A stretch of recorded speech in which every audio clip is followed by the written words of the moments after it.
Hello dear students, welcome to Shiksha Vandan. आज के इस क्लास में हम ये सीखेंगे कि रियल नंबर्स जो रैशनल और इर्रैशनल यानी कि परिमेय और अपरिमेय से मिलके बना है, तो ये परिमेय और अपरिमेय संख्याएं क्या होती हैं। तो चलिए समझते हैं कुछ एग्जाम्पल्स से।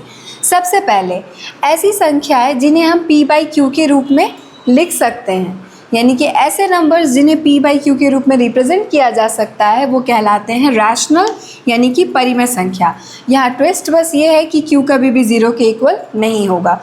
उसी तरीके से रैशनल नंबर को पहचानने का सबसे अच्छा तरीका है कि इसका जो डेसिमल एक्सपेंशन होता है, यानी कि दशमलव प्रसार, किसी भी भिन्न को जब हम दशमलव में बदलते हैं तो वो हमेशा समाप्त होगा, या फिर तो अगर समाप्त नहीं होता है तो वो दोहराएगा।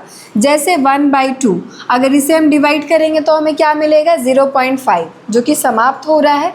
उसी तरीके से 2/3 ये 0.6 हमें मिला, ये समाप्त नहीं हो रहा है लेकिन दोहरा रहा है एक दूसरे को, यानी रिपीट हो रहा है नंबर्स। तो इस तरीके के नंबर्स को हम क्या कहते हैं, रैशनल नंबर्स। इर्रैशनल नंबर्स क्या होते हैं, सबसे पहला चीज़ कि इन्हें p/q के फॉर्म में लिखा नहीं जा सकता है, यानी कि फ्रैक्शन में हम रिप्रेजेंट नहीं कर सकते। उसके अलावा ये कभी भी समाप्त नहीं होता, यानी इसका डेसिमल एक्सपेंशन कभी भी एंड नहीं होगा।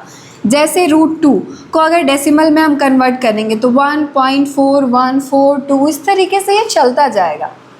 और इसमें समाप्त ना होने के साथ साथ स्पेशलिटी क्या है, ये कभी भी दोहराता भी नहीं है, यानी कि 14142 ये कभी भी आगे रिपीट नहीं होगा, हमेशा नंबर्स चेंज होते रहेंगे। तो रैशनल और इर्रैशनल में बेसिक जो डिफरेंस है वो यही है कि एक को p/q यानी फ्रैक्शन के रूप में लिखा जा सकता है, बट q कभी भी 0 नहीं होगा, और दूसरे को फ्रैक्शन में नहीं लिख सकते क्योंकि इसका डेसिमल एक्सपेंशन यानी कि दशमलव प्रसार ना तो कभी समाप्त होता है और ना कभी भी एक दूसरे को दोहराता है। Thank you.